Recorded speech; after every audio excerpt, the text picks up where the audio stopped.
إن الحمد لله نحمده ونستعينه ونستغفره ونؤمن به ونتوكل عليه ونعوذ بالله من شرور أنفسنا ومن سيئات أعمالنا من يهده الله فلا مضل له ومن يضلله فلا هادي له وأشهد أن لا إله إلا الله وحده لا شريك له وأشهد أن محمدا عبده ورسوله صلى الله تعالى عليه وعلى آله وصحبه أجمعين أما بعد فأعوذ بالله من الشيطان الرجيم بسم الله الرحمن الرحيم الله فلا مضل له ومن يضلل فلا هادي له وأشهد أن لا إله إلا الله وحده لا شريك له وأشهد أن محمدا عبده ورسوله صلى الله تعالى عليه وعلى آله وصحبه أجمعين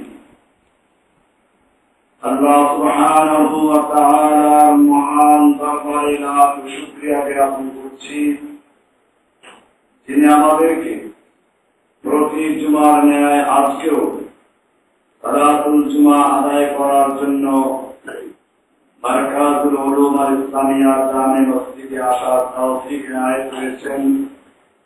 এজন্য সকলেই বলি আলহামদুলিল্লাহ। আমরা ধারাবাহিকভাবে মুমিনদের প্রতি আল্লাহ সুবহানাহু ওয়া তাআলার যে ওয়াদাগুলো রয়েছে সেগুলো আলোচনা পেশ করছিলাম। এরই ধারাবাহিকতায় আজকের যে বিষয়টা হচ্ছে আল্লাহ সুবহানাহু ওয়া তাআলা মুমিনদেরকে শুভ পরিণতি দান করবেন। এটা মূলত গত সপ্তাহে আলোচনা হয়েছিল, তারই সাথে সম্পৃক্ত। আল্লাহ সুবহানাহু ওয়া তাআলা মুমিনদেরকে দুনিয়াতে পরীক্ষা করবেন এবং ঈমানের স্তর যার যত বেশি আল্লাহ সুবহানাহু ওয়া তাআলা তাকে তত বেশি পরীক্ষা করেন। নবীগণ যেহেতু আল্লাহর মাখলুকের মধ্যে সবচেয়ে বেশি আল্লাহর কাছে প্রিয়, এজন্য আল্লাহ রাব্বুল আলামিন নবীদেরকে সবচেয়ে বেশি পরীক্ষা করেন। নবীদের পরে এরকম ভাবে যার যে ঈমানের স্তর সে অনুযায়ী তারা পরীক্ষার সম্মুখীন হন। কিন্তু এরপরে আল্লাহ সুবহানাহু ওয়া তাআলা শেষ পরিণতি এবং শুভ পরিণতি মুমিনদেরকে আল্লাহ প্রদান করবেন। কোরআনুল কারীমের সূরা হুদের 49 নম্বর আয়াতে আল্লাহ সুবহানাহু ওয়া তাআলা বলেন, তিলকা মিন আমবাইল গায়বি নূহিহা ইলাইকা। আল্লাহ রাব্বুল আলামিন আগের নবীদের বিভিন্ন ঘটনা আমাদের নবীকে জানানোর পরে তিনি বলছেন যে এই সবগুলো হচ্ছে গায়বের সংবাদ। যা আমি আপনাকে ওহীর মাধ্যমে জানাচ্ছি।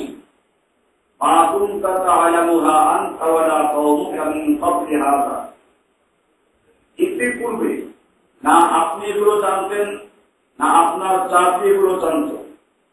আমি এগুলো আপনাকে ওহীর মাধ্যমে জানাচ্ছি। সুতরাং আপনি সবর করুন, অটল থাকুন। ইন্নাল আকিবাতা লিল মুত্তাকিন। নিশ্চয়ই শেষ পরিণতি, শুভ পরিণতি মুমিনদের জন্য অবধারিত। এমনিভাবে আল্লাহ সুবহানাহু ওয়া তাআলা কোরআনুল কারীমের সূরা লুকমানের 8 এবং 9 নম্বর আয়াতে বলছেন, ইন্নাল্লাযীনা আমানু ওয়া আমিলুস সালিহাতি লাহুম জান্নাতুন নাঈম। যারা ঈমান এনেছে এবং আমলে সালেহ করে তাদের জন্য রয়েছে আল্লাহর নিয়ামতপূর্ণ জান্নাত, খালিদিনা ফিহা। সেখানে তারা চিরস্থায়ীভাবে থাকবে। ওয়াদাল্লাহি হাক্কান। এটা হচ্ছে আল্লাহ তাআলার ওয়াদা, যা যথার্থ সত্য। আল্লাহ আজিজুল হাকিম, তিনি পরাক্রমশালী এবং মহাপরাক্রমময়। এখানেও আল্লাহ রাব্বুল আলামিন ওয়াদা করলেন, আল্লাহর ওয়াদা রয়েছে তাদের জান্নাত দেওয়া হবে। একটা গল্প যখন আপনি শুনেন, গল্পের গুরুত্বপূর্ণ অংশ কোনটি? শুরু, মধ্যখান না শেষ? শেষ অংশ। সেই কিরকম ভাবে মুমিনদের জীবনের বিভিন্ন স্তর থাকে। আল্লাহ বলেছেন যে শুভ পরিণতি এবং শেষ ফল আল্লাহ তাআলা মুমিনদের দান করবেন। এটা মুমিনদের জন্য বিরাট আনন্দের বিষয়। তবে মাঝখানে শুরুতে অনেক দুঃখ কষ্ট সহ্য করতে হবে। এটা আমি আগেও বলেছি, স্বর্ণ যদি কোন মেয়ে লোকের গলার হার হতে চায়, আগুনে পোড়া খেতে হয়, লোহার বাড়ি খেতে হয়, এরপরেই তার পক্ষে সম্ভব সুন্দরী নারীর গলার হার হওয়া। আল্লাহ রাব্বুল আলামিনও কোরআনুল কারীমে পরিষ্কার হয়ে জানিয়ে দিয়েছেন সূরা বাকারা 214 নম্বর আয়াতে, আম হাসিবতুম আন তাদখুলুল জান্নাহ, তোমরা কি মনে করেছো জান্নাতে এমনি প্রবেশ করবে? ওয়ালাম্মা ইয়াতিকুম মাসালুল লাযিনা খালাউ মিন ক্বাবলিকুম, আর তোমাদের কাছে আসবে না ওই সমস্ত বিপদ আপদ মুসিবত যা এসেছিল তোমাদের আগের লোকদের প্রতি। আত্তাহুমুল বাসাউ ওয়াদ-দাররাউ, তাদের উপরে পৌঁছেছিল কঠিন বিপদ, কঠিন দুর্দশা, ওয়াযুলজিলু, এবং শত্রুদের এত বড় আক্রমণ যে হাত্তা ইয়াকুল আর-রাসূল ওয়াল্লাযীনা আমানু মা'আহু মাতা নাসরুল্লাহ, ভূমিকম্পের ন্যায় আক্রমণ, যার কারণে স্বয়ং আল্লাহর রাসূল সাল্লাল্লাহু আলাইহি ওয়াসাল্লাম এবং তার সঙ্গীগণ বলতে বাধ্য হলেন, মাতা নাসরুল্লাহ, আল্লাহ সাহায্য কবে আসবে। এরপরেই আল্লাহ রাব্বুল আলামিন বলছেন, আলা ইন্না নাসরাল্লাহি করিব, আল্লাহ সাহায্য খুবই নিকট। এমনি ভাবে আল্লাহ রাব্বুল আলামিন সূরা তাওবার 16 নম্বর আয়াতে বলছেন, আম হাসিবতুম আন তুতরাকু, তোমরা কি মনে করেছো তোমাদের কেমন ছেড়ে দেওয়া হবে? আলাম্মা ইয়ালামিল্লাহু আল্লাযীনা জাহাদু মিনকুম, আর আল্লাহ তাআলা তোমাদের মধ্য থেকে কারা আল্লাহর রাস্তায় জিহাদ করলো, কারা করলো না, এমনি ভাবে কারা আল্লাহ এবং আল্লাহর রাসূলকে বাদ দিয়ে, মুমিনদেরকে বাদ দিয়ে অন্যদেরকে অন্তরঙ্গ বন্ধু গ্রহণ করে নাই, এটা পরীক্ষা না করে আল্লাহ তোমাদের কেমন ইচ্ছে দিবেন? আল্লাহ তাআলা বলছেন, ওয়ালাম ইয়াত্তাখিযু মিন দুনিল্লাহি ওয়ালা রাসূলিহি ওয়ালাল মুমিনিনা ওয়ালিয়্যা, কারা আল্লাহ, আল্লাহর রাসূল এবং মুমিনদেরকে বাদ দিয়ে অন্যদেরকে বন্ধু হিসেবে গ্রহণ করে নাই, এটা আল্লাহ পরীক্ষা না করে তোমাদের কেমন ইচ্ছে দিবে? এরপরে আল্লাহ রাব্বুল আলামিন কোরআনুল কারীমে বলছেন,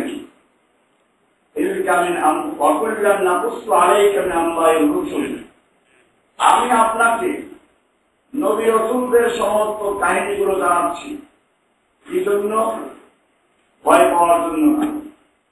যুগে যুগে মুমিনরা কষ্ট করেছেন, এটা তোমাদেরকে ভয় পাওয়ার জন্য না, বরং এটা এই জন্য মা নুসাব্বিতু বিহি ফুআদাক, সূরা হুদের 120 নম্বর আয়াত। আল্লাহ বলছেন, এর মাধ্যমে আমি আপনার মনকে স্থির করে দিই, অটল রাখার জন্য। আগের যুগে যারা নবী ছিলেন, রাসূল ছিলেন, তারাও কষ্ট করেছেন, আমাদের উপরে কষ্ট আসবে আমরা যদি অটল থাকি। তাদেরকে যেরকম ভাবে আল্লাহ রাব্বুল আলামিন বিজয় দান করেছেন, আমাদের জন্য সে বিজয় অবধারিত। এটা মনে রাখতে হবে। আল্লাহ রাসূল সাল্লাল্লাহু আলাইহি ওয়াসাল্লাম, আমাদের রাসূল সাল্লাল্লাহু আলাইহি ওয়াসাল্লাম, তিনি আল্লাহর কাছে অনেক প্রিয় ছিলেন। আমার আলোচনা এটা প্রায় এসে থাকে যে আল্লাহ রাসূল সাল্লাল্লাহু আলাইহি ওয়াসাল্লাম যখন কোরআন মুখস্থ করা শুরু করলো, ওই নাযিল হতে লাগলো। আর এটা নিশ্চিত যে গুরুত্বপূর্ণ খবর যদি শিক্ষক ছাত্রদেরকে দেয় আর বলে, এই পড়াটা কালকে তোমাকে শোনাতে হবে, ছাত্র কি করে? শিক্ষকের সঙ্গে মুখ নাড়াচাড়া করে পড়াশোনা করে, মুখস্থ করার চেষ্টা করে। আল্লাহ রাসূল সাল্লাল্লাহু আলাইহি ওয়াসাল্লামের উপরে যখন ওহী নাযিল হতে শুরু হলো, আল্লাহ রাসূল সাল্লাল্লাহু আলাইহি ওয়াসাল্লাম ওহী মুখস্থ করার জন্য এরকম ঠোঁট নাড়াচাড়া করতে আরম্ভ করলেন। আল্লাহ রাব্বুল আলামিন তার নবীকে এতটুকু কষ্ট দেওয়া বরদাস্ত করলেন না। কোরআনুল কারীম আল্লাহ তাআলা ওহী নাযিল করলেন, তুহাররিক বিহি লিসানাকা লিতাজালা বিহি ইন্না আলাইনা জামআহু ওয়া কুরআনা। হে নবী, আপনি কোরআনকে দ্রুত মুখস্থ করার জন্য ঠোঁট নাড়াচাড়া করবেন না। ইন্না আলাইনা জামআহু ওয়া কুরআনা, নিশ্চয়ই এই কোরআনকে আপনার সিনার মধ্যে জমা করে দেওয়া এবং এরপরে এই কোরআনকে পড়ার যোগ্যতা আমি আল্লাহ নিজে আপনাকে দান করব। আমি আল্লাহ নিজে দায়িত্ব গ্রহণ করেছি। এই গুরুত্বপূর্ণ বিষয়। আপনি ঠোঁট নাড়াচাড়া করে কোরআন মুখস্থ করবেন, এতটুকু কষ্ট আপনার করা দরকার নেই। আরো মজার বিষয় হচ্ছে, আল্লাহ রাসূল সাল্লাল্লাহু আলাইহি ওয়াসাল্লামকে আল্লাহ তাআলা বলছেন, দ্বীনের দাওয়াত দিতে গিয়ে তখন তিনি অক্লান্ত পরিশ্রম করছেন। আল্লাহ তাআলা বলছেন, ফালাআল্লাকা বাখিউন নাফসাকা আলা আসারিহিম ইল্লাম ইউমিনু বিহাযাল হাদীস আসাফা। আপনি কি এই লোকগুলোর পিছনে নিজেকে ধ্বংস করে দিবেন? এরা যদি ঈমান গ্রহণ না করে আপনি আফসোস করে শেষ হয়ে যাবেন। তার মানে এত চেষ্টা আপনার করা দরকার নেই। আপনি আপনার কাজ দাওয়াত দিয়ে দেওয়া, এরপরে তারা ঈমান আনলো কি আনলো না এই জন্য আপনার চিন্তার কোনো বিষয়। এখানে আল্লাহ রাব্বুল আলামিন তার নবীকে দাওয়াতের কাজ করতে গিয়ে বেশি কষ্ট করার থেকে বারণ করার চেষ্টা করছে। এমনি ভাবে ইবাদতের ক্ষেত্রে আল্লাহ সুবহানাহু ওয়া তাআলা সূরা মুজাম্মিলে আয়াত নাযিল করলেন, ইয়া আইয়ুহাল মুজাম্মিল, হে মুজাম্মিল কামলিওয়ালা, কুমিল লাইলা ইল্লা কালিলা, তুমি রাত্রি জাগরণ করো তবে কিছুক্ষণ ব্যতিক্রম রাখো, আরাম করো। কতটুকু? ইসফাহু আবিল কুসমিনহু কালিলা, অর্ধেক রাত্রি বা তার চেয়ে একটু কমান, আউজিদ আলাইহি, অথবা তার চেয়ে একটু বাড়ান।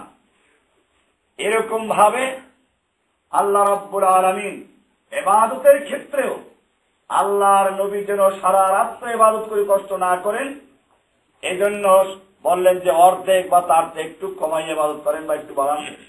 তার মানে হচ্ছে আল্লাহ তাআলা যেন বলতে চাচ্ছেন, আপনি যেরকম সারা রাত্রে ইবাদত করলে খুশি, আমি আল্লাহ সুবহানাহু ওয়া তাআলা আপনাকে ঘুমন্ত দেখলেও খুশি, আপনাকে আরাম করতে দেখলেও খুশি। আরো আশ্চর্যের বিষয়, আপনি সূরা হুজুরাতের 2 নম্বর আয়াতটা পড়বেন। আল্লাহর নবী সাল্লাল্লাহু আলাইহি ওয়াসাল্লাম সাহাবায়ে কিরামদের নিয়ে কোন বিষয়ে আলোচনা করছিলেন, পরামর্শ করছিলেন। একজন সাহাবীর আওয়াজ আল্লাহর নবীর চেয়ে একটু বড় হয়ে গেল, নবীর আওয়াজটা চাপা পড়ে গেল।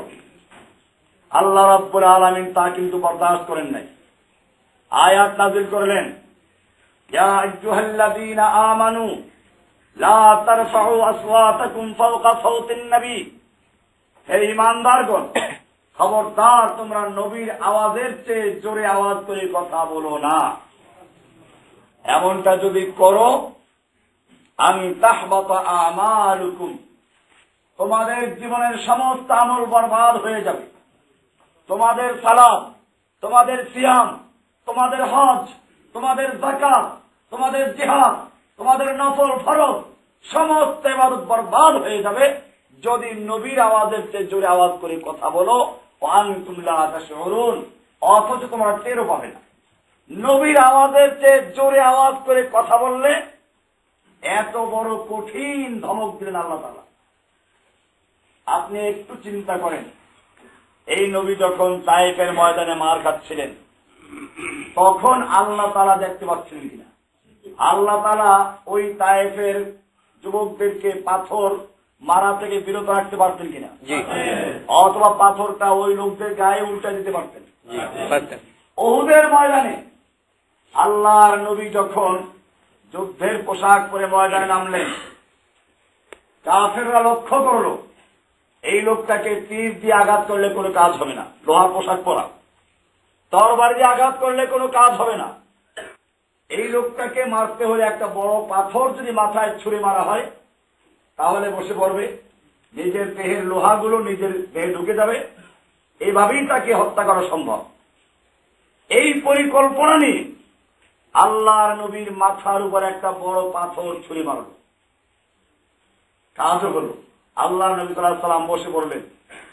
মাথায় যে লোহার টুপি ছিল, এই লোহার টুপি ভেঙ্গে আল্লাহ নবীর গালে আঘাত করে ভেঙ্গে গিয়ে মাড়িতে আঘাত করলো, দাঁত পড়ে গেল, একটা দাঁত মাড়ি দাঁত পড়ে গেল। এরপরে সেই লোহাটা ভিতরেই থেকে গেল। যুদ্ধ শেষে আরেকজন সাহাবী লোহাটা বের করার জন্য দাঁত দিয়ে কামড় দিয়ে টান দিলেন, দুটো দাঁত তার পড়ে গেল, লোহা বের হয়ে চলে আসলো। আল্লাহর রাসূল সাল্লাল্লাহু আলাইহি ওয়াসাল্লাম রক্তে রঞ্জিত হলেন। আপনি একটু চিন্তা করলে বুঝবেন, আমাদের দাঁতে একটু সামান্য ব্যথা হলে আমরা কি করি? লাফালাফি শুরু করে ডাক্তারের কাছে যাওয়ার জন্য পাগল হয়ে যায়। আল্লাহর নবী সাল্লাল্লাহু আলাইহি ওয়াসাল্লামের এরকম গাল ভেঙে গেল, কত কষ্ট করলেন। এখন বিষয়টা আগের সঙ্গে সাংঘর্ষিক দেখা যায়। আল্লাহ নবী সাল্লাল্লাহু আলাইহি ওয়াসাল্লাম কোরআন মুখস্থ করার জন্য ঠোঁট নাড়াচাড়া করছেন। আল্লাহ বলছেন, আপনার এত কষ্ট করার দরকার নেই, আমি মুখস্থ করাই দিব। আপনার সারা রাত ইবাদত করা দরকার নেই, আপনি কিছুক্ষণ ঘুমান। আপনি দাওয়াতি কাজ করতে গিয়ে এত কষ্ট করার প্রয়োজন নেই। নবীর সামনে জোরে আওয়াজে কথা বললে ওহী নাযিল হয়। এই যে এখন তায়েফের ময়দানের অবস্থা, আপনার উহুদের ময়দানের অবস্থা, এটা আল্লাহ তাআলা দেখতে পাচ্ছেন। আল্লাহ ফিরাবার ক্ষমতা ছিল, ফিরান নাই কেন? আল্লাহ তাআলা নিজেই কোরআন উত্তর দিয়েছেন, যেটা আমি আগে আলোচনা করেছি। কোরআনুল কারীমের এই সূরা বাকারা 214 নম্বরে আল্লাহ বলছেন, আম হাসিবতুম আন তাদখুলুল জান্নাহ, তোমরা কি মনে করেছো জান্নাতে এমনি ঢুকে যাইবা? ওয়ালাম্মা ইয়াতিকুম মাসাল্লাযীনা খালাউ মিন ক্বাবলিকুম, আর তোমাদের উপর আসবে ওই সমস্ত বিপদ আপদ মুসিবত যা এসেছিল তোমাদের আগের লোকদের প্রতি। মাসাহুমুল বাসাউ ওয়াদ-দাররাউ ওয়া যুলজিলু, তাদের উপরে কঠিন দুর্যোগ, ভয়াবহ মুসিবত এবং শত্রুদের আক্রমণ হয়েছে ভূমিকম্পের মতো। হাত্তা ইয়াকুলার রাসূল ওয়াল্লাযীনা আমানু মাআহু মাতা রাসূলুল্লাহ, এমনকি স্বয়ং আল্লাহর নবী এবং তার সঙ্গীগণ বলতে বাধ্য হলেন, মাতা রাসূলুল্লাহ, আল্লাহ সাহায্য কবে আসবে? এরপরেই আল্লাহ বলছেন, আলা ইন্না নাসরাল্লাহি করিব, তোমরা আল্লাহর সাহায্য খুবই নিকট। এমনিভাবে কোরআনুল কারীমের সূরা আল আরাফের 128 নম্বর আল্লাহ বলছেন, ইন্নাল আরদা লিল্লাহ ইউরিথুহা মান ইয়াশাউ মিন ইবাদিহি, নিশ্চয়ই জেনে রাখো এই জমিনের মালিকানা আল্লাহর। জমিনের মালিকানা কার? ইউরিথুহা মান ইয়াশাউ মিন ইবাদিহি, এই জমিনের মালিকানা, এই জমিনের কর্তৃত্ব আল্লাহ তাআলা যাকে ইচ্ছে করেন তার বান্দাদের থেকে তাকেই দান করেন। কিন্তু জেনে রাখো, ওয়াল আকিবাতু লিল মুত্তাকিন, শেষ পরিণতি, শুভ পরিণতি মুত্তাকিনদের জন্য অবধারিত। এটা একটা আল্লাহর ওয়াদা। একজন মুমিনের সেজন্য এটা খুশি হওয়ার বিষয় যে আমরা জীবনে যতই কষ্ট করব, অনেকে আজকে মুসলিম জাতির এই করুণ দৃশ্য দেখে ঈমানের ব্যাপারে আশঙ্কায় পড়ে যায়। এত লোক মার খাচ্ছে, ফিলিস্তিনে মার খাচ্ছে, ইরাকে মার খাচ্ছে, আফগানিস্তানে মার খাচ্ছে, আল্লাহ তাআলা মুমিনদের কেন সাহায্য করে না? এমনকি অনেকে হয়তো মনেও করে বসে যে আল্লাহ আসলে আছে কিনা। আল্লাহ তাআলা সেগুলোর উত্তর দিয়েছেন, ওয়াল আকিবাতু লিল মুত্তাকিন, জেনে রাখো শেষ বিজয়, শুভ পরিণতি মুত্তাকিনদের জন্য অবধারিত। কুফফারদেরকে আল্লাহ তাআলা মাঝে মধ্যে সুযোগ দিয়ে দেখেন মুমিনরা কতদূর অটল আছে, আল্লাহ সাহায্য করবেন মুমিনদেরকে। সেরকম মুমিন তো হতে হবে। আজকে আপনি কতজন মুমিন দেখেন, কোন মসজিদে কোরআনের কথা বললে ইমামের চাকরি থাকবে? কিসের মুমিন? যদি মসজিদে আল্লাহর কোরআনের কথা বললে মসজিদ ছেড়ে একেবারে বসিলা রোড থেকে আরো দূরে আরাফাতের ময়দানের মতো একটা খোলা মরুভূমি আসতে হয়, এই জাতীয় মুসলমানদের সাহায্য করার জন্য আল্লাহর কোনো ওয়াদা নেই। আল্লাহর কোনো ওয়াদা নেই। আল্লাহ তাআলা কোরআনুল কারীমের সূরা ইউসুফের 106 নম্বর আদেশের জন্য বলে দিয়েছেন, ওয়ামা ইউমিনু আকসারুহুম বিল্লাহি ইল্লা ওয়া হুম মুশরিকুন। বেশিরভাগ লোক ঈমান আনে না, তবে ঈমান আনে শিরিক যুক্ত অবস্থায়। কি অবস্থায়? আল্লাহ বলেই দিয়েছেন বেশিরভাগ লোকেরা ঈমান আনে ঠিকই, কিন্তু ওদের ঈমান শিরিক যুক্ত। এই যে ঈমানটা আর শিরিক যুক্ত ঈমান আল্লাহ কবুল করবেন না। তাহলে এখন শিরিক মুক্ত ঈমানদার কয়জন আপনি তালাশ করেন? রাষ্ট্রীয় শিরিক, ধর্মীয় শিরিক, কোন না কোন ভাবে জড়িত আছে। যারা ধর্মকর্মে এত বিশ্বাসী না, এরা আবার রাষ্ট্রীয় শিরিকে জড়িত আছে। রাষ্ট্রীয় শিরিক গুলো কি আমরা বিস্তারিত আলোচনা করেছি আগে। জনগণ সমস্ত ক্ষমতার মালিক মনে করা, এরকম ভাবে নিজেদেরকে আইন প্রণেতা বিশ্বাস করা, আল্লাহর আইনকে বাতিল করা, আল্লাহর আইনকে বাতিল করে বিকল্প আইন তৈরি করা, সেই আইন মানতে জনগণকে বাধ্য করা, এগুলো সবগুলো শিরিক। এগুলো কি? কেমন শিরিক? এর মানে হচ্ছে আল্লাহর আইন যখন কোন ব্যক্তি বাতিল করে নিজে আইন তৈরি করছে, সে আল্লাহর আসনে বসে গেছে। কারণ আইন তৈরি করার ক্ষমতা কার? এখন যখন সে আল্লাহর আইনকে বাতিল করে নিজে আইন তৈরি করছে, তার মানে সে নিজেই কি? এরপরে এটা পরিষ্কার, আজকে যদি এই বাংলাদেশি মনে করেন যেখানে মানুষ দাবি করে 80-90% মুসলমান, আপনি চোরের হাত কাটেন, কোরআনে আইনটা আছে কিনা? আপনি কাটলে টিকতে পারবেন? তাহলে বুঝা গেল এই কোরআনের আইন যেখানে দাবি করছে 90% মুসলমান, এই দেশে যদি কোরআনের আইন বাস্তবায়ন করা হয় তাহলে এই দেশে থাকার কোনো সুযোগ নেই। তাহলে কিসের মুসলমান? কয়জন মুসলমান? এই জন্য মনে রাখতে হবে, ঈমানটাকে মজবুত রাখবেন। আল্লাহ সাহায্য কেন করেন না? আল্লাহ সাহায্য করবেন, আল্লাহর সাহায্য পাওয়ার যোগ্য বান্দা আমরা কিনা সেটাও আমাদের বুঝতে হবে। আল্লাহর সাহায্য পাওয়ার জন্য এই শিরিক যুক্ত মুমিন হলে আল্লাহ সাহায্য করবেন না। এইরকম মুমিনদেরকে আল্লাহ তাআলা জান্নাতও দিবেন না, বরং আল্লাহ কোরআনে বলেছেন, ইন্নাহু মান ইউশরিক বিল্লাহি ফাকাদ হারামাল্লাহু আলাইহিল জান্নাহ। নিশ্চয় যে ব্যক্তি আল্লাহর সঙ্গে শিরিক করলো, আল্লাহ তাআলা নিশ্চয়ই তার জন্য জান্নাতকে হারাম করে দিয়েছেন। আপনি বলবেন যে আমরা তো শিরিক করলেও নামাজ তো পড়ি। শেয়ারের ব্যবসা যারা করেন তাদের এখন কাজে লাগবে, যদিও শেয়ার ব্যবসা জায়েজ নেই, এখন বুঝাবার জন্য কাজে লাগবে। একটা কোম্পানির শেয়ার একজনে কিনলে 100, আর একজনে 10টা, আর একজনে 1টা, আর একজনে 1000, আর একজনে 1 লাখ। সকলেই শেয়ার হোল্ডার কিনা? শেয়ার হোল্ডার হওয়ার জন্য, অংশীদার হওয়ার জন্য ভাগ সমান হওয়া জরুরি না। ভাগ সমান হওয়া ঠিক এরকম ভাবে আল্লাহর সঙ্গে শিরিক করার ক্ষেত্রেও, আল্লাহর সঙ্গে শিরিক করার ক্ষেত্রেও আল্লাহর পরিবর্তে অন্যকে আল্লাহর সমান বানানো কোনো জরুরি না, বরং 90% আল্লাহর হুকুম মানে 10% মাত্র আল্লাহর হুকুম বাদ দেয়। এই 10% ক্ষেত্রে তার আল্লাহকে মানুষ, এই 10% ক্ষেত্রে না, 90% সে আল্লাহকে, 99% আল্লাহকে মানে, আল্লাহর বিধানকে মানে।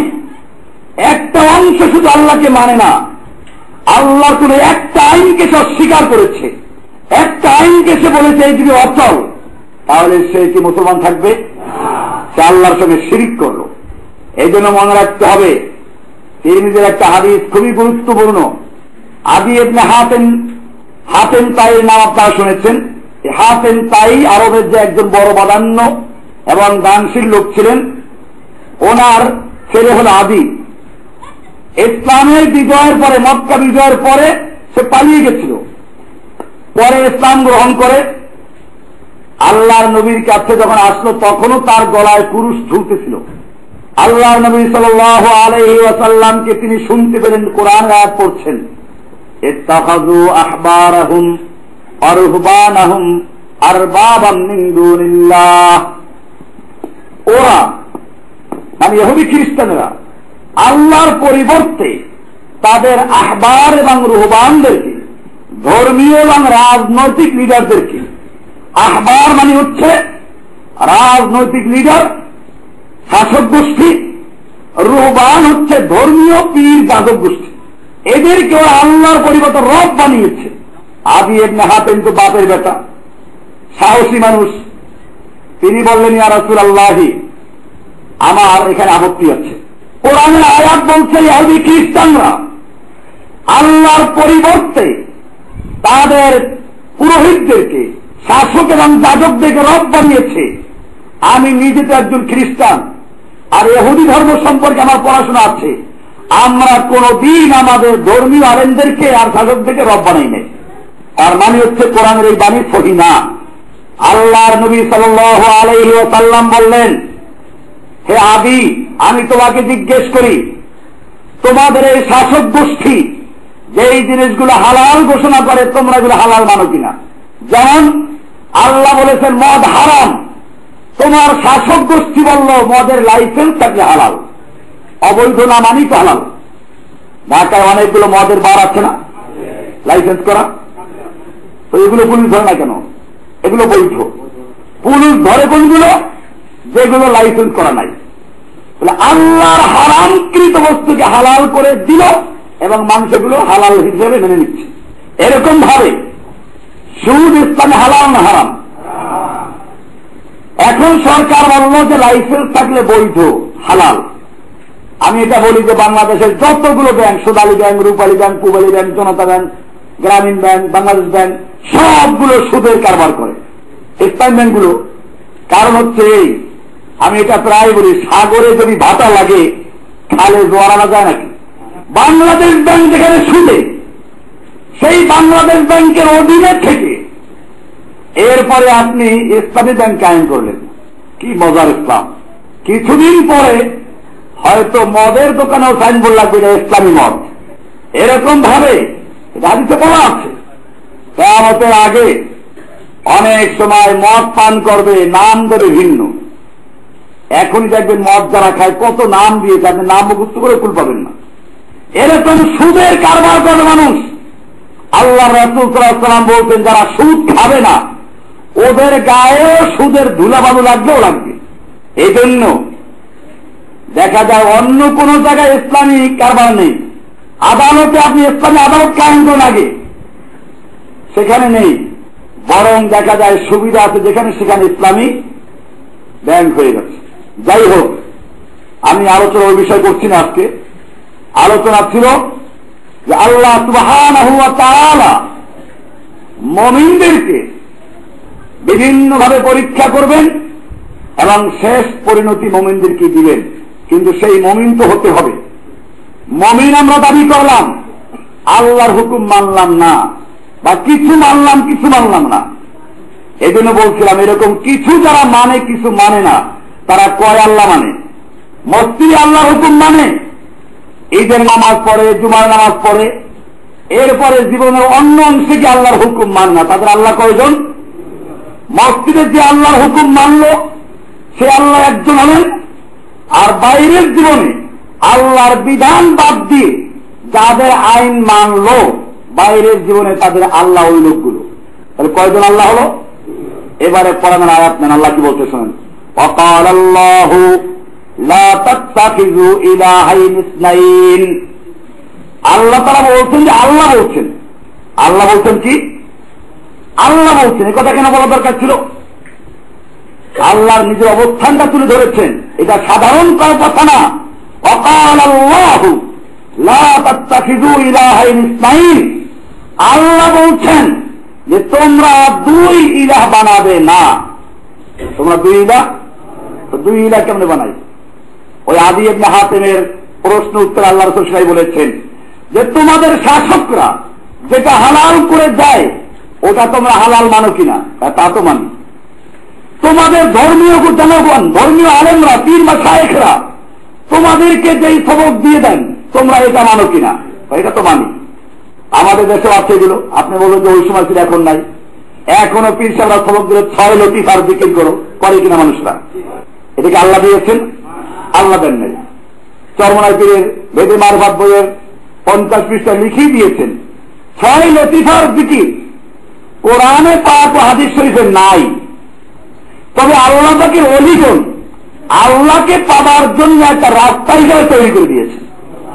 তো স্বীকারই করেছে কোরআনে নাই, হাদিসে নাই, এরপরেও তৈরি করে দিয়েছে। মুরিদরা মানে কিনা? মানে। এবং এটা বিরুদ্ধে বললে মুরিদরা মারামারি করে, ঝগড়া করে, ঠিক কিনা? তাহলে পরিষ্কার হয়ে গেল। আদি ইবনে হাতেম যখন জিজ্ঞেস করেন ইয়া রাসূলুল্লাহ, আমরা তো আমাদের পীর পুরোহিত, আমাদের শাসকদেরকে আল্লাহর পরিবর্তে রব বানাই নাই। আল্লাহর নবী সাল্লাল্লাহু আলাইহি ওয়াসাল্লাম বললেন, ভালো করে বুঝো, তোমাদের শাসক গোষ্ঠী এবং তোমাদের পীর পুরোহিতগুলো আল্লাহর আইনের পরিবর্তে কোন বিধান যখন তৈরি করে দেয় তখন তোমরা সেটা মানো কি না? হ্যাঁ, তা তো মানি। বলে তাহলে এটাই হচ্ছে তাদেরকে রব বানানো, এটাই হচ্ছে তাদেরকে। এবারে আমরা নিজেদেরকে চিন্তা করি, আমাদের রব কয়জন? আমরা কি জীবনের সকল ক্ষেত্রে এক আল্লাহকে রব মেনে এক আল্লাহর বিধানকে জীবনের সকল ক্ষেত্রে বাস্তবায়ন করতে পারছি? বাস্তবায়ন না করা পর্যন্ত আমরা শিরকে লিপ্ত আছি। কিছু লিপ্ত আছে? অংশীদারিত্ব। এক অংশের মালিক আল্লাহ আমাদের, আর এক অংশের মালিক আমাদের শাসকগণ। এই জন্য আল্লাহ তাআলা পরিষ্কার জানিয়ে দিয়েছেন, এরকম শিরকে যারা লিপ্ত থাকবে আল্লাহ তাআলা এদের কোন ইবাদত কবুল করবেন না, এদেরকে সাহায্য করবেন না। এই জন্য মুমিন হতে হলে, আল্লাহর সাহায্য প্রাপ্ত মুমিন হতে হলে আপনাকে শিরিক মুক্ত হতে হবে। আর যারা এরকম শিরিক মুক্ত আল্লাহ তাআলা ওই মুমিনদের জন্য ওয়াদা করেছেন, ওয়াল আকিবাতু লিল মুত্তাকিন, শুভ পরিণতি মুত্তাকিনদের জন্য অবধারিত। এটা ছিল আজকের একটা বিষয়। এরপরে আজকের আলোচনার আরেকটি বিষয় হচ্ছে 14 নম্বর ওয়াদা। আল্লাহ আপনাকে রক্ষা করবেন। আল্লাহ আপনাকে, মুমিনদেরকে আল্লাহ রক্ষা করবেন বলে ওয়াদা করেছেন।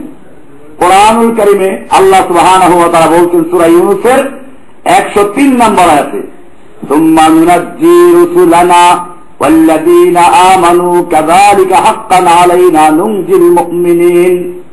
আল্লাহ তাআলা বলছেন, আমি রক্ষা করি আমার রাসূলদেরকে এবং তাদেরকেও যারা ঈমান এনেছে। ওয়াল্লাযীনা আমানু কাযালিকা, যারা ঈমান এনেছে আমি তাদেরকেও রক্ষা করি। হাক্কান আলাইনা নুনজিল মুমিনিন, এটা আমার দায়িত্ব যে মুমিনদেরকে রক্ষা করা। মুমিনকে রক্ষা করার দায়িত্ব কার? আল্লাহ। মুমিনদেরকে রক্ষা করার দায়িত্ব আল্লাহ রাব্বুল আলামিন। সেজন্য মুমিনদের হেফাজত করার জন্য ফেরেশতা নিয়োগ করে দেন। কোরআনুল কারীমে সূরা রদের 11 নম্বর আয়াতে বলছেন, লাহু মুআক্কিবাতুন মিন বাইনি ইয়াদাইহি ওয়া মিন খালফিহি ইয়াহফাজুনাহু মিন আমরিল্লাহ। আল্লাহ রাব্বুল আলামিন বলছেন, মানুষের জন্য, মুমিনদের জন্য রয়েছে সামনে এবং পিছনে একের পর এক পালাক্রমে আগমনকারী ফেরেশতা, প্রহরী। মুআক্কিবাত পালাক্রমে আসেন। আপনি যেমন আপনার কর্মচারীদেরকে ডিউটি ভাগ করে দেন, একের পর এক ডিউটি করবে, আল্লাহ রাব্বুল আলামিন বলছেন মুমিনদের হেফাজত করার জন্য পালাক্রমে দায়িত্ব পালনকারী ফেরেশতারা নিয়োজিত আছেন। তারা তাদের সামনের দিকে রয়েছে, পিছনের দিকে রয়েছে। ইয়াহফাজুনাহু মিন আমরিল্লাহ, এদেরকে আল্লাহর নির্দেশে তারা হেফাজত করে। এরপরে আল্লাহ তাআলা বলছেন, ইন্নাল্লাহা লা ইউগাইয়িরু, দেখেন কি মজার বিষয়। এই হেফাজতের কথা বলি আল্লাহ বলছেন, ইন্নাল্লাহা লা ইউগাইয়িরু মা বিকওমিন হাত্তা ইউগাইয়িরু মা বিআনফুসিহিম। আল্লাহ তাআলা কোন কওমের অবস্থা, কোন জাতির ভাগ্যের পরিবর্তন ততক্ষণ পর্যন্ত করেন না যতক্ষণ পর্যন্ত তারা নিজেদের অবস্থার পরিবর্তন না করে। এটা কেন বলবেন এখানে? এটা ওই প্রশ্ন উত্তর যে আজকে দুনিয়াতে 150 কোটি মুসলমান, মার খাচ্ছে ইহুদি খ্রিস্টানদের হাতে, আল্লাহ কেন সাহায্য করছেন না? আল্লাহ উত্তর দিলেন, মুমিনদেরকে ইবাদত করার দায়িত্ব আল্লাহ। মুমিনদেরকে ইবাদত করার জন্য পালাক্রমে দায়িত্ব পালনকারী ফেরেশতা নিয়োজিত আছে, যারা মুমিনদের সামনে পিছে সব দিক থেকে ইবাদত করে। কিন্তু জেনে রাখো, আল্লাহ তাআলা কোন জাতির ভাগ্য ততক্ষণ পর্যন্ত পরিবর্তন করেন না। আল্লাহ তাআলা কোন জাতির পরিবর্তন ততক্ষণ পর্যন্ত করেন না যতক্ষণ পর্যন্ত তারা নিজেদের অবস্থা নিজেরা পরিবর্তন না করে। আজকে আমরা আমাদের অবস্থা পরিবর্তন করেছি। সেই সাহাবায়ে কেরামদের অবস্থা কি আর আমাদের অবস্থাটা কি? তাদের ঈমানের অবস্থা কি? সাহাবায়ে কেরামদের যুগে কোন পীরদের তরিকা ছিল না, আমরা পীরদের তরিকা তৈরি করেছি। সাহাবায়ে কেরামদের সময় এই চিশতিয়া, কাদেরিয়া, নকশবন্দিয়া, লতিফার দিকের অমুক ছিল না। সাহাবায়ে কেরামরা আল্লাহর মধ্যে আর বান্দার মধ্যে কোন ভায়া মাধ্যম মানত না। তারা সরাসরি ইবাদত করতে চান, সরাসরি সাহায্য চাইতে চান। আমরা ধর্মীয় ক্ষেত্রে ভায়া মাধ্যম বানাইলাম পীর মাশায়েখদেরকে। আর এমন ভাবে মুসলমান সমাজে এইগুলো গেড়ে বসে গেছে। এখন যদি এই কথার বিরুদ্ধে কথা বলা হয় আশ্চর্য বোধ করে। এখন এখানে যারা নতুন দুই একজন এসে থাকলে মাথায় ভাত পড়ে গেছে, কি বলে এটা? পীর ছাড়া কেমনে চলে? আশ্চর্য কথা। অথচ একটু পিছন দিকে তাকালে সাহাবায়ে কেরামদের ইবাদত করতেন, তাদের কোন পীর ছিল? রাসূল সাল্লাল্লাহু আলাইহি ওয়াসাল্লামকে কি তারা আল্লাহ এবং বান্দার মধ্যে ভায়া মাধ্যম মনে করত? আল্লাহর রাসূল সাল্লাল্লাহু আলাইহি ওয়াসাল্লাম কোরআনের শিক্ষা দিতেন, ইবাদত করতেন সাহাবায়ে কেরাম সরাসরি। কার শিক্ষক থাকবে? উলামায়ে কেরাম কোরআন এবং হাদিসের শিক্ষা দিলেন। এখান থেকে অতিরিক্ত সামনে বেড়ে আলেমরা আপনাকে পার করে নিবে, পীর আপনাকে তাড়াইয়ে নিবে, পীর আপনার হাত ধরে বেহেশতে নিয়ে যাবে, পীর আপনার মুরিদের খবর সব জানে, অন্তর অবস্থা সব দেখে। পীরকে ভোগ না দিলে পরকালে জান্নাত পাওয়া যাবে না। এই সমস্ত ভায়া মাধ্যম, এটা এক প্রকারের শিরক। এটা কি?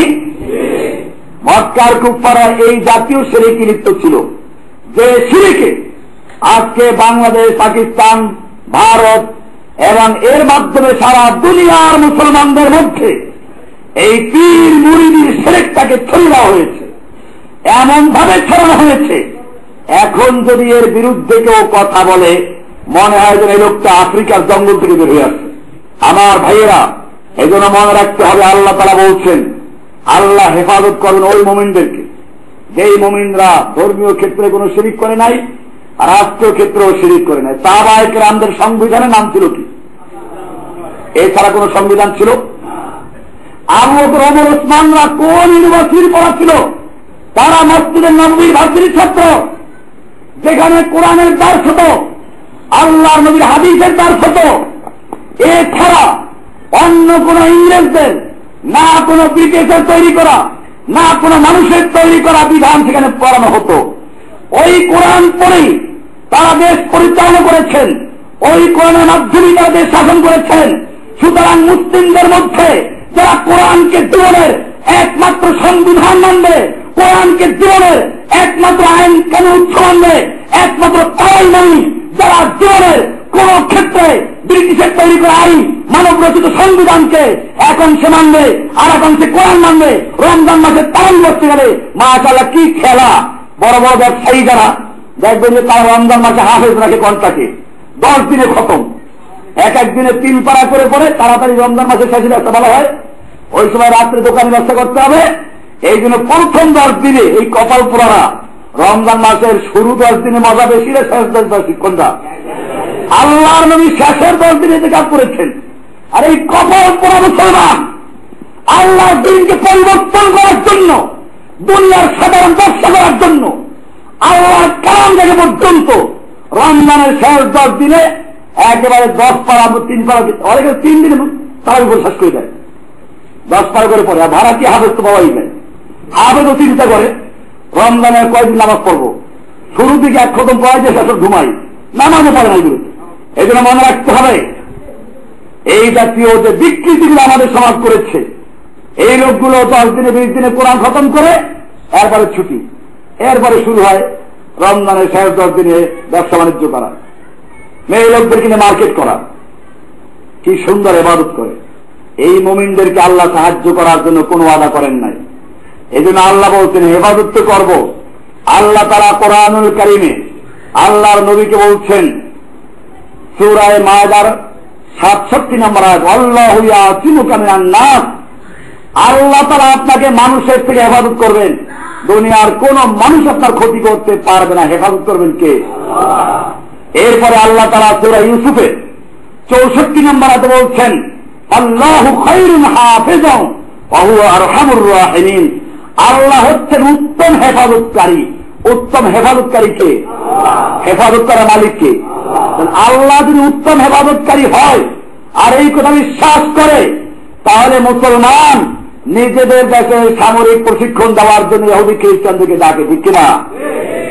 একদম তো ভুলই বলে বলছে, আমেরিকার একদম বলেই ফেলেছে যে বাংলাদেশ, পাকিস্তান, ইন্ডিয়াতে এদের আমেরিকার বিশেষ বাহিনী নিয়োজিত আছে।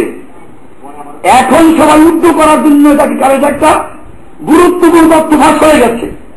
ওরা জানে যে এখন পর্যন্ত আমরা ওই পর্যায়ে যাই নাই যে পর্যায়ে গেলে ফাঁস করা যাবে। এই জন্য এখন এটাকে নিয়ে কেমনে এটা উদ্যোগ করা যায়, কেমনে এটাকে থামাচাপা দেওয়া যায়, এই জন্য করছে।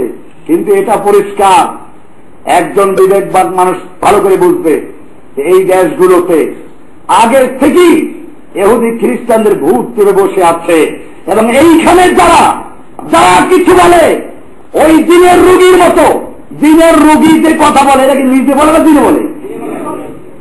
কবি ইকবাল আজ থেকে অনেক বছর আগেই বলেছেন, উन्हीं का महफिल सवारता हो चिराग मेरी है रात उनकी, उन्हीं का मतलब कह रहा हो जुबान मेरी है बात उनकी। আমি ওদের মঞ্চ সাজাই, বাতি আমার, রাত ওদের, আমি ওদের কথা বলি, মুখটা আমার, ভাষাটাও ইহুদি খ্রিস্টানদের। এই জন্য মনে রাখতে হবে এই দেশে যত শাসক গোষ্ঠী আছে এই সবগুলো এদের দাদাদের হুকুমে চলে। আল্লাহ রাব্বুল আলামিন এই জাতীয় মুসলমানদেরকে জানিয়ে দিয়েছেন আল্লাহু খায়রুন হাফিজা, তুমি যদি মুমিন হয়ে থাকো, আপনারা বলেন না খোদা হাফেজ, অবশ্যই খোদা হাফেজ বলা ঠিক না। আমি এটা বলি, আপনি নিজের নামটা, আপনার নাম মাশাআল্লাহ আব্দুর রহমান, আমি যদি ঘুরাইয়া বলি বল্টু মিয়া, আপনি খুশি না বেজার?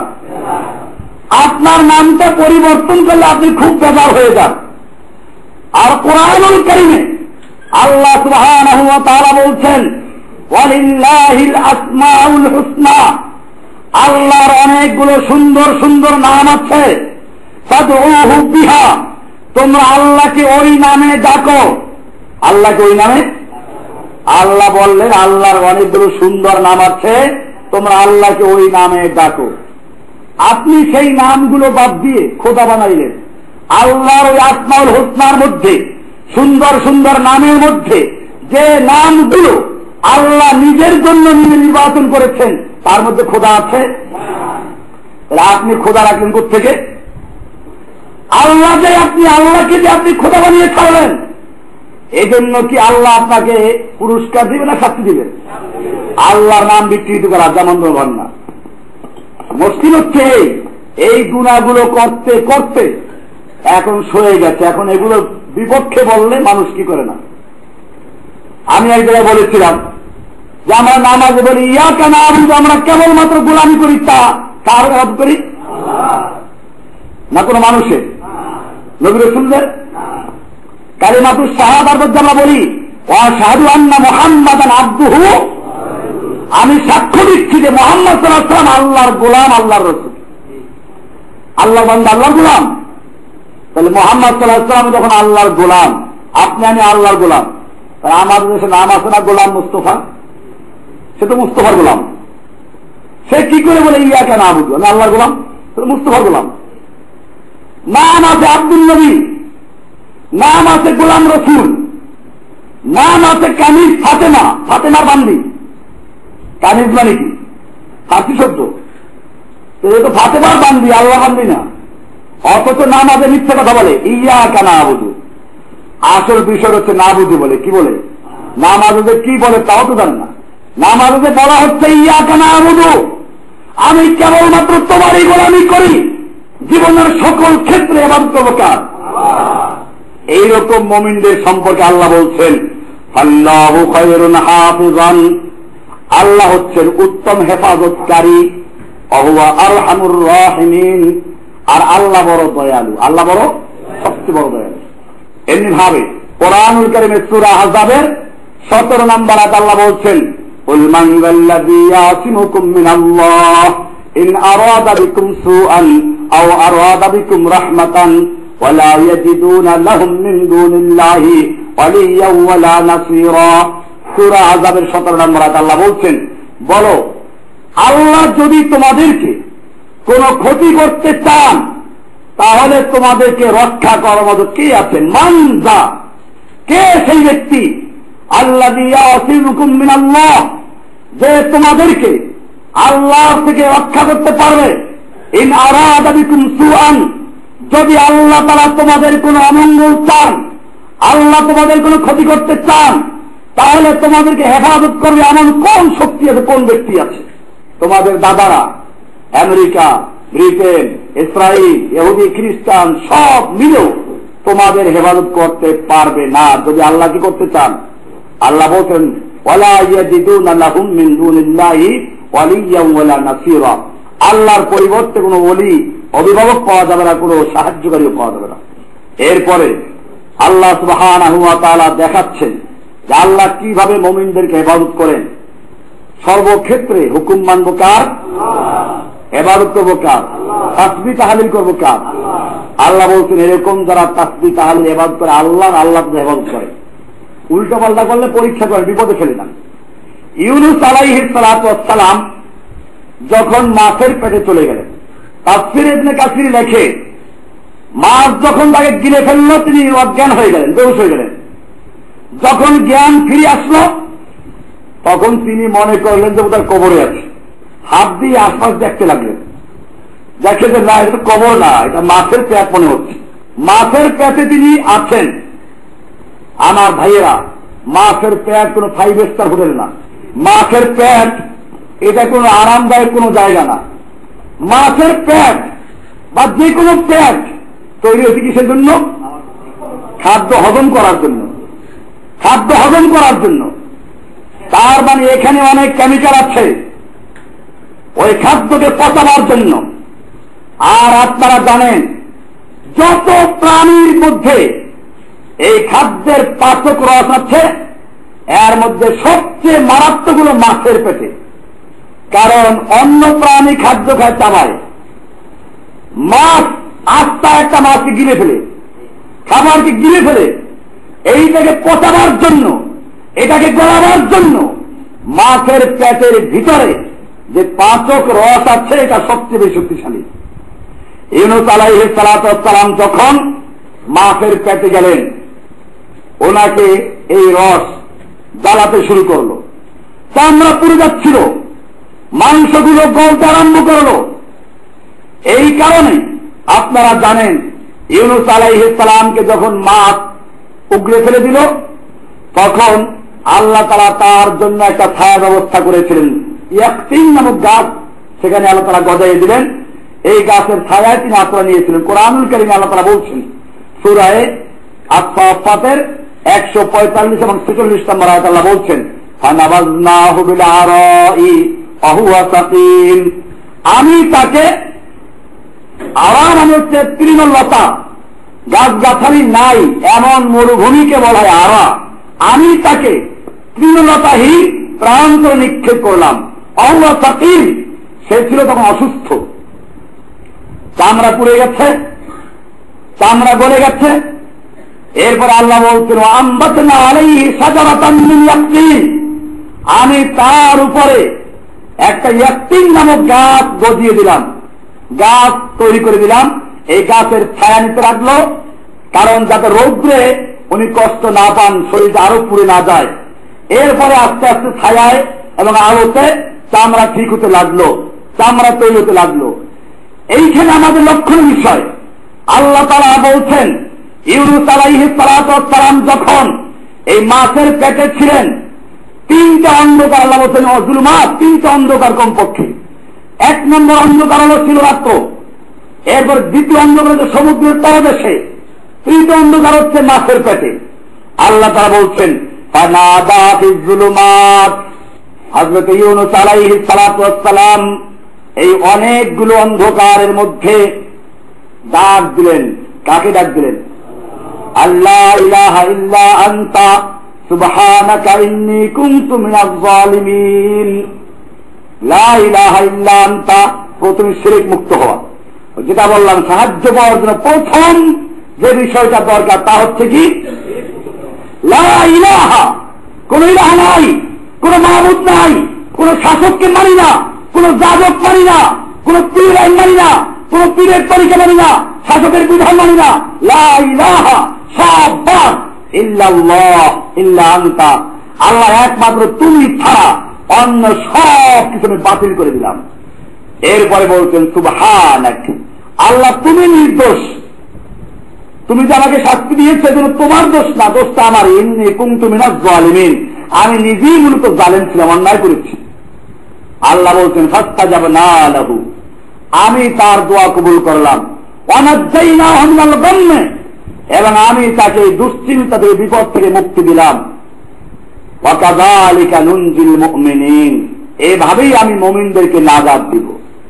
সাহাবায়ে কেরাম প্রশ্ন করলেন ইয়া রাসূলুল্লাহ, এই যে দোয়া করলো, এই দোয়ার মাধ্যমে আল্লাহ তাআলা ইউনূসকে নাজাত দিলেন, এটা কি তার জন্য খাস না সমস্ত মুমিনদের জন্য প্রযোজ্য?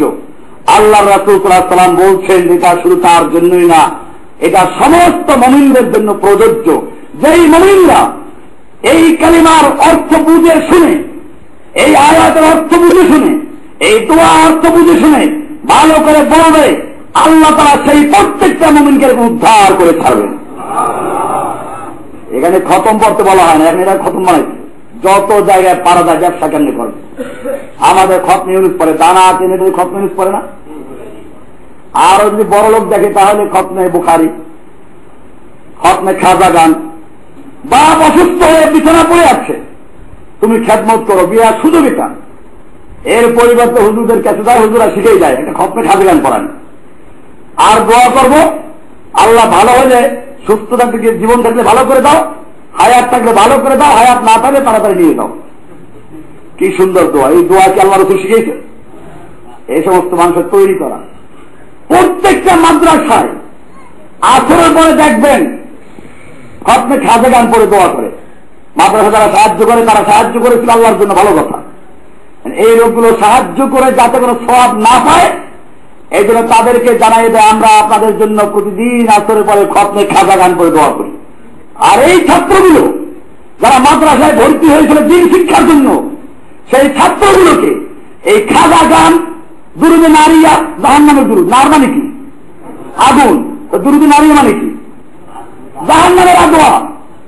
এই সমস্ত বেদাত তৈরি করে খতমে খাজা গান, দুরুদে হাজারি, এই সমস্ত কতগুলো বই বাজারে বিক্রি হয়। ওই যে মকসুদুল মুমিনিন, তারপরে কি যেন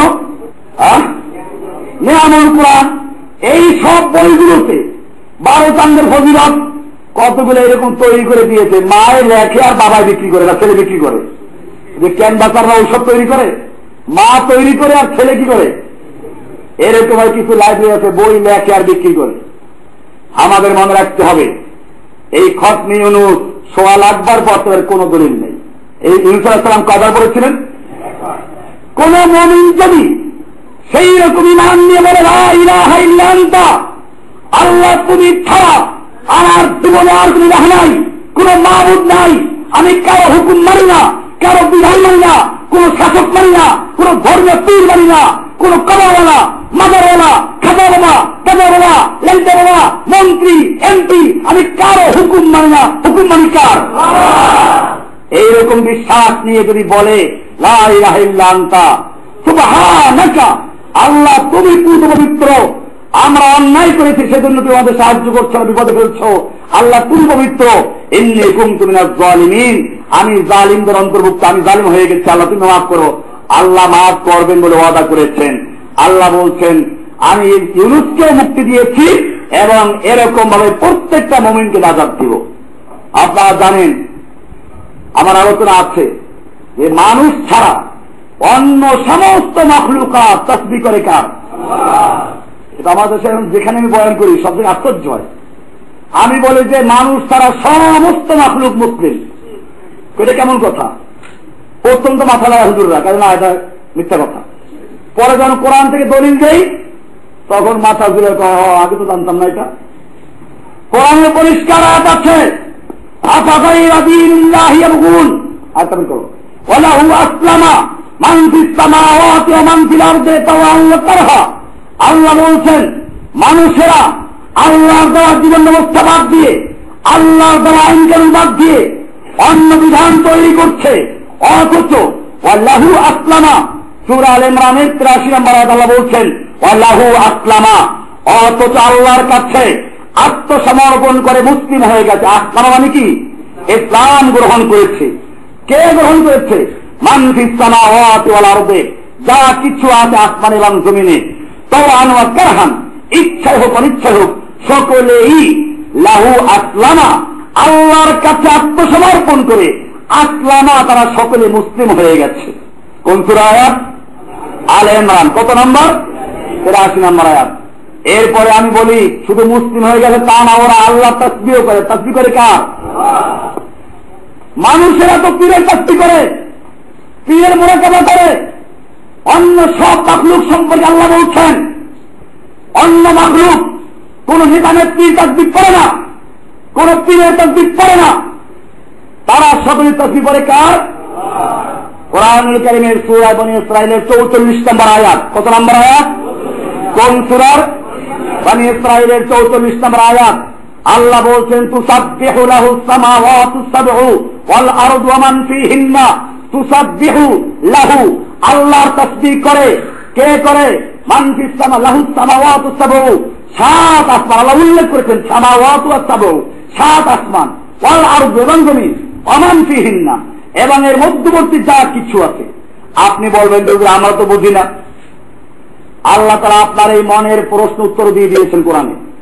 আল্লাহ বলছেন ওয়া ইন মিন শাইইন ইল্লা ইউসাব্বিহু বিহামদিহি, এমন কোন বস্তু নেই, এমন কোন সৃষ্টি নেই যে আল্লাহর তাসবিহ করে না। ওয়ালাকিন লা তাফকাহুনা তাসবিহাহুম, কিন্তু তোমরা ওদের তাসবিহ বুঝো না। তোমরা শুনো পাখি আওয়াজ করে কুহু কুহু, মূলত সে বলছে আল্লাহু আল্লাহু। তুমি ভোর রাতে আওয়াজ শুনে মুরগের কুক্কুরাতুর, আসলে সে বলছে সুবহান কুদ্দুসুন। আজকে আমি সিলেট থেকে ভোর রাতে আসতে লাগলাম, ফজর পড়েছি আমরা কোথায় যেন নারায়ণগঞ্জ মাধবদী, যে মসজিদে নামাজ পড়লাম, নামাজের পরে মসজিদের সামনে একটা গাছ, পাখিতে কিচির মিচির করতে লাগলো। আমার সঙ্গে ছাত্ররা ছিল, আমি গাছটা লাড়া দিলাম, কারণ খুবই মজা লাগছিল আমার এই আওয়াজের সঙ্গে মিলাচ্ছিলাম। এই পাখির আওয়াজগুলো ভোর রাতে, এটা আমি শুনি কিচির মিচির, মূলত ওরা জিকির করে সুবহানাল্লাহ আলহামদুলিল্লাহ। জিকির করে কার? আল্লাহ তাআলা বলছেন ওয়া ইন মিন শাইইন ইল্লা ইউসাব্বিহু বিহামদিহি, এমন কোন বস্তু নাই, এমন কোন সৃষ্টি নেই যে আল্লাহর তাসবিহ করে না। ওয়ালাকিন লা তাফকাহুনা তাসবিহাহুম, কিন্তু তোমরা ওদের তাসবিহ বুঝো না। তাসবিহ করে কার? এরপরে ওরা খালি তাসবিহ করে, সিজদাও করে কার? মানুষেরা খাদা বাবা সিজদা করে, গাদা বাবা সিজদা করে, পীর বাবা সিজদা করে, মাজার বাবা সিজদা করে, শাসকদের পাশে গোলামি করে। কিন্তু আল্লাহ তাআলা কোরআনে উল্লেখ করেছেন অন্য কোন মাখলুক এই কারবার করে না। অন্য সমস্ত মাখলুক সিজদা করে কার জন্য? কোরআন পড়ুন, সূরা হজ 22 নম্বর সূরার 18 নম্বর আয়াত। আল্লাহ বলছেন আলাম তারা আন্নাল্লাহা ইয়াসজুদু লাহু মান ফিস সামাওয়াতি ওয়া মান ফিল আরদি ওয়াশ শামসু ওয়াল কামারু ওয়ান নুজুমু ওয়াল জিবালু ওয়াশ শাজারু ওয়াদ দাওয়াবু ওয়া কাসীরুম মিনান নাস। আল্লাহ বলছেন তোমরা কি লক্ষ্য করছো না? আন্নাল্লাহা ইয়াসজুদু, আল্লাহর জন্য সিজদা করে। ইয়াসজুদু মানে কি? কে সিজদা করে?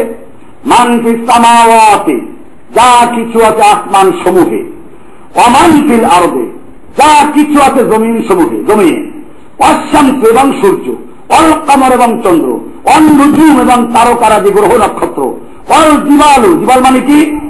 পাহাড় পর্বত। জামাল মানে এক বচনে পাহাড়, বহু বচনে জিবাল, পাহাড় পর্বত সব।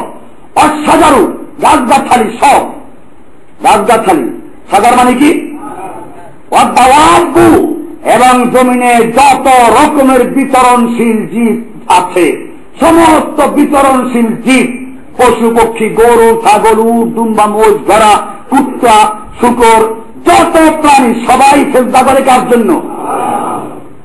এইখানে আল্লাহ বলছেন সবাই করে, কিন্তু মানুষের বেলায় থেকে বলতে শোনেন, মানুষের বেলা আল্লাহ বলছেন কাসীরুন মিনান নাস, অনেক মানুষেরাও করে, কিন্তু ওয়া কাসীরুন হাক্কা আলাইহি আযাব, আর অনেক মানুষ আছে এরকম যে মানুষগুলোর উপর আল্লাহর শাস্তি অবধারিত, তারা আল্লাহর সেজদা করে না, তারা পীরের পায়ে সেজদা করে, মাজারে সেজদা করে, তারা গিয়ে শাসকের পায়ে সেজদা করে, শাসকের গোলামি করে, এইভাবে তারা শাসকদের গোলামে পরিণত হয়েছে।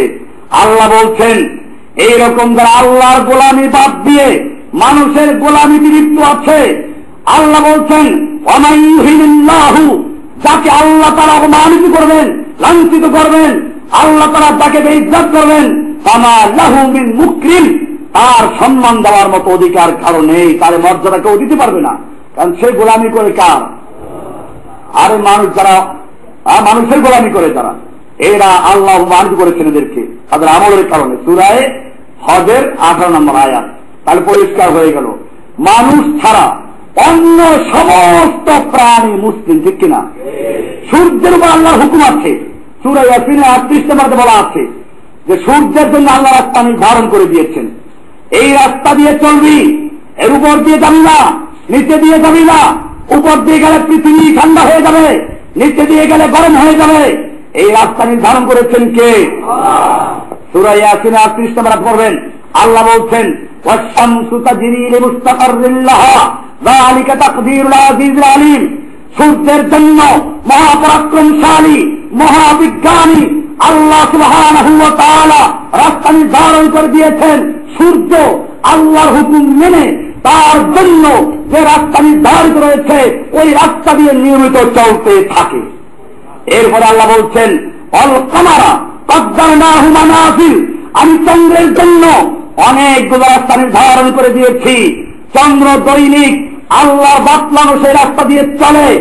এই জন্য আল্লাহ বলছেন লাশ-শামসু ইয়ানবাগী লাহা আন তুদরিকাল কামার ওয়ালাল লাইলু সাবিকুন নাহার, সূর্যের ক্ষমতা নেই চন্দ্রকে ধরা, রাতের ক্ষমতা নাই দিনকে অতিক্রম করা, ওয়া কুল্লুন ফী ফালাকি ইয়াসবাহুন, এরা সকলেই নিজ নিজ কক্ষ পথে আল্লাহর হুকুম মেনে চলে। হুকুম মানে কার? তাহলে চন্দ্র সূর্য মুসলিম, হুকুম মানে কার?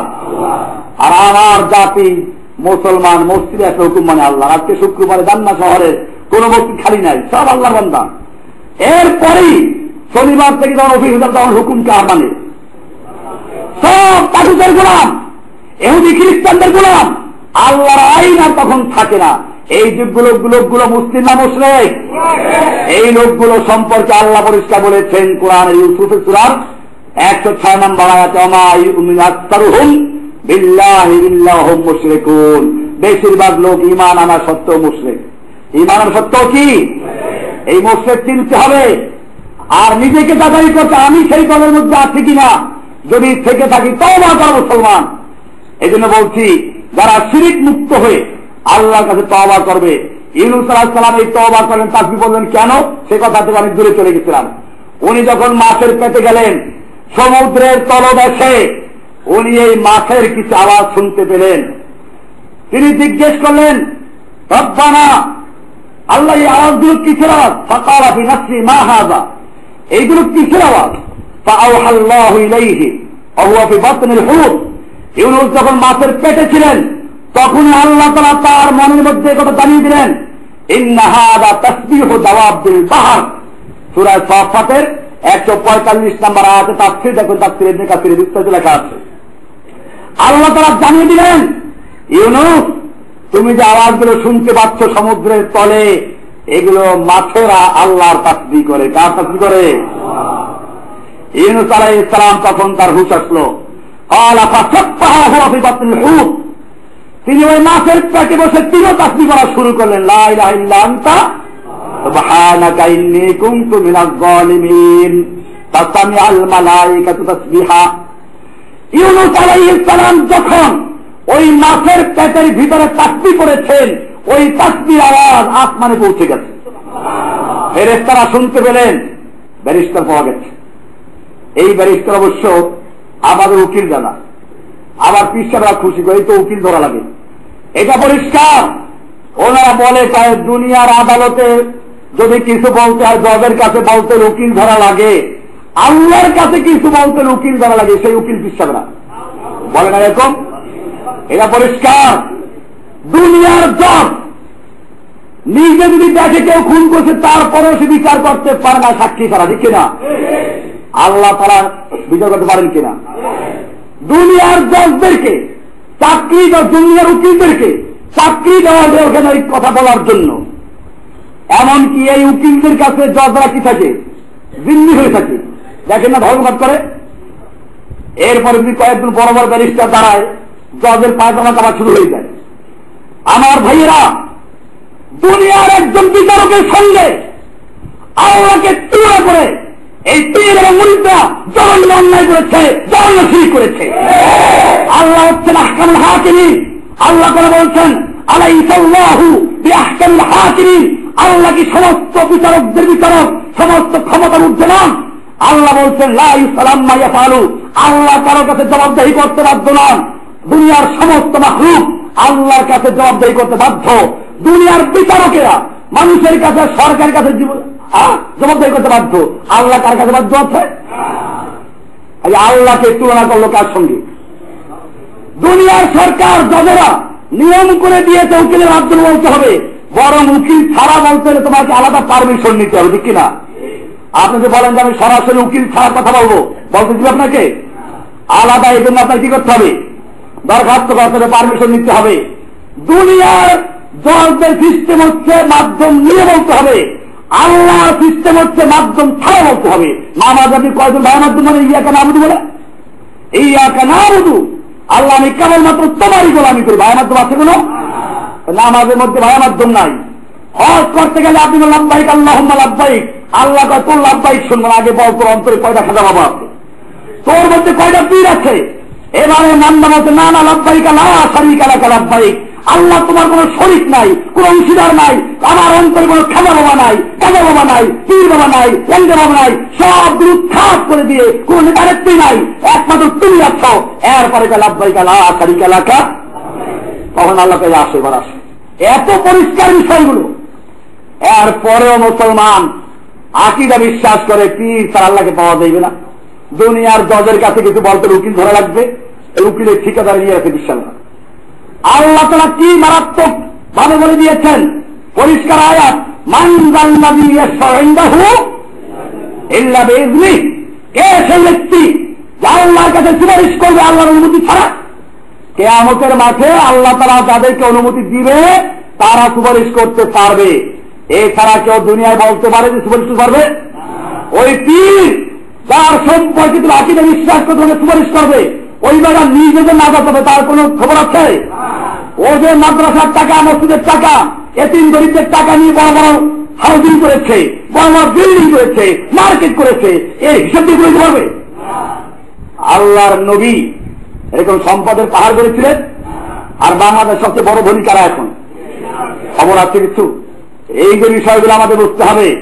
ইউনূস আলাইহিস সালাম ওই মাছের পেটে বসে তাসবিহ করা শুরু করলেন, আওয়াজ চলে গেল আসমানে। আপনি মনে রাখবেন, আমরা যেরকম দুনিয়াতে বসে আসমানের তারকা দেখি, দুনিয়াতে আসমানের ফেরেশতারাও দুনিয়ায় বসে যারা আল্লাহর সত্যিকারের তাসবিহ করে, আল্লাহর ইবাদত করে, তাদের নূর, ঈমানের নূর চমকাতে থাকে, ফেরেশতারা দেখতে থাকে।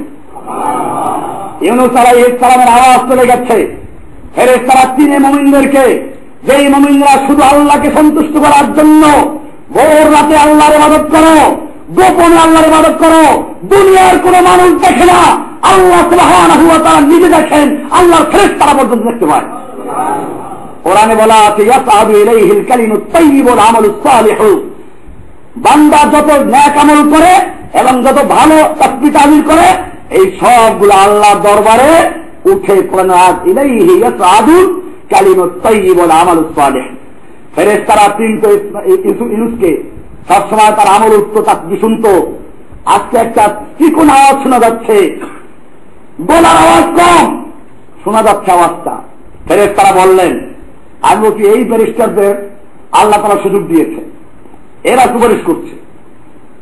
ক্বালু, ফেরেশতারা বলল, ইয়া রাব্বানা ইন্না নাসমাউ সাওতান দাঈফান বিআরদিন গরীবা, হে আল্লাহ, আমরা একটা ক্ষীণ আওয়াজ শুনতে পাচ্ছি একটা আশ্চর্যজনক স্থান থেকে, যা পৃথিবীর থেকে না, কোন গোপন জায়গার থেকে। আল্লাহ, এই আওয়াজটা কার? ক্বালা যালিকা আবদি ইউনুস, আল্লাহ বললেন, এটা আমার বান্দা ইউনুসের আওয়াজ। আসানি ফাহাবিসতুহু ফি বাতনিল হুত ফিল বাহর, সে আমার কিছু অন্যায় করেছে, আমি সেজন্য গ্রেফতার করে জেলখানা দিয়েছি মাছের পেটে, তাকে মাছের পেটের জেলে ঢুকিয়ে দিয়েছি। ফাহাবিসতুহু ফি বাতনিল হুত ফিল বাহর, তাফসীর ইবনে কাসীর থেকে দেখবেন আপনারা। ক্বালু, ফেরেশতারা বলল, আল আব্দুস সালেহ আল্লাযী কানা ইয়াসআদু ইলাইকা মিনহু ফি কুল্লি ইয়াওম ওয়া লাইলাতিন আমালুন সালেহ, ইউনুস বলতে ওই লোকটা, সে আপনার নেক বান্দা, যার সকাল সন্ধ্যা প্রতিদিন নেক আমল আসমানে উঠত। আল্লাহ বলেন, কলার নাম, হ্যাঁ সেই ইউনুসই। ক্বালা ফাসাফাহু লাহু ইনদা যালিক, ফেরেশতারা সুপারিশ করলেন, ব্যারিস্টার পাওয়া গেছে। আমল করলে তারপরে ওই ব্যারিস্টার সুপারিশ করবেন। সুপারিশ করলো ফামার আল হুত, অবশ্যই ব্যারিস্টাররা আমেরিকার কোন বিশ্ববিদ্যালয়ে পড়া না, লন্ডনের বিশ্ববিদ্যালয়ে পড়া না, এরা কোন স্কুল কলেজের পড়া না, এরা কার দরবারে? এটা মনে রাখতে হবে, ওরকম আল্লাহ নিজেই নিয়োগ করে দেন। ফাসাফাহু লাহু ইনদা যালিক, ইউনুস আলাইহিস সালামের ব্যাপারে তাদের সুপারিশ কবুল হলো। মাছ তাকে নদীর কিনারায় নিয়ে ফেলে দিল। আল্লাহ তাআলা বললেন, এরপরে বলছে, আমি যে কথাটা বলার জন্য লম্বা কথাগুলো বললাম, আল্লাহ তাআলা বলছেন, আমি কেন ইউনুসকে মুক্তি দিলাম, বন্দী থেকে রক্ষা করলাম কেন? আল্লাহ বলছেন, ফালাউলা আন্নাহু কানা মিনাল মুসাব্বিহিন লালাবিসা ফি বাতনিহি ইলা ইয়াউমি ইউবাসুন, যদি এই ইউনুস আলাইহিস সালাম মাছের পেটে বসে আল্লাহর তাসবিহ না করত, আল্লাহর তাসবিহ যারা করে তাদের অন্তর্ভুক্ত না হতো, তাহলে লালাবিসা ফি বাতনিহি ইলা ইয়াউমি ইউবাসুন, তাহলে কিয়ামত পর্যন্ত তাকে মাছের পেটে অবস্থান করতে হতো। বোঝা গেল আল্লাহ বলছেন, সে যেহেতু আল্লাহ তাসবিহ করেছেন, আল্লাহ সেজন্য তাকে মুক্তি দিয়েছেন। আজকেও যদি মুমিনরা সত্যিকার অর্থে এক আল্লাহ তাসবিহ করে, এক আল্লাহর মহত্ব গায়, এক আল্লাহ ঈমান আনে, সাহায্য করা মালিককে আল্লাহ তাআলা দুনিয়ার বন্দীশালাতে মুক্তি দিবেন। এই জন্য সূরা ইউনুস এই আয়াত আমাদেরকে অনেকটা চেতনা যোগায় বিপদে আপদে এবং দুনিয়ার নির্যাতন নিপীড়ন এই সবগুলোর থেকে মুক্তি পাওয়ার জন্য আল্লাহর রাসূল সাল্লাল্লাহু আলাইহি ওয়াসাল্লাম এই জন্য সাহাবায়ে কেরামদেরকে শিক্ষা দিয়েছেন যে দাওয়াতু যুন্নুন আল্লাতী দাআহা ফি বাতনি হুদ। যুন্নুন মানে হচ্ছে ইউনুসের একটা নাম, জু মানে ওয়ালা, নুন মানে মাছ, মাছের পেটে অবস্থানকারী। তো এই মাছের পেটওয়ালা মানে ইউনুস আলাইহিস সালাম বলছেন যে দোয়া মাছের পেটে বসে করেছিলেন, সেই দোয়া হচ্ছে লা ইলাহা ইল্লা আনতা সুবহানাকা ইন্নী কুনতু মিনাজ জালিমিন। লাম ইয়াদা বিহা মুসলিমুন ফি কারবাতিন, কোন মুসলমান যখন কোন বিপদে পড়ে এই দোয়া পড়বে মনে প্রাণে বিশ্বাস করে, ইল্লা ইস্তাজাবাল্লাহু লাহু, আল্লাহ তাআলা অবশ্যই তার দোয়া কবুল করবেন। এই জন্য আমাদের মনে রাখতে হবে, আজকে যে বিষয়গুলো আলোচনা করা হলো, আমাদের একটা বিষয় ছিল প্রথম যে আল্লাহ তাআলা আমাদের জন্য শুভ পরিণতি রেখেছেন। দ্বিতীয় নাম্বার আলোচ্য বিষয় ছিল আল্লাহর ওয়াদা, আল্লাহ আপনাকে রক্ষা করবেন, মুমিনদেরকে রক্ষা করবেন। সেজন্য আল্লাহর ইবাদত, আল্লাহ তাসবিহ করতে হবে, আল্লাহর উপর পূর্ণ ঈমান রাখতে হবে, জীবনের সকল ক্ষেত্রে আল্লাহর ইবাদত করতে হবে। আল্লাহ সুবহানাহু ওয়া তাআলা আমাদের সকলকে বিষয়গুলোকে বুঝার এবং আমল করার তৌফিক দান করুন, আমিন। ওয়া সাল্লাল্লাহু তাআলা আলা নবিয়িনা মুহাম্মদ ওয়া আলিহি ওয়া সাহবিহি আজমাইন।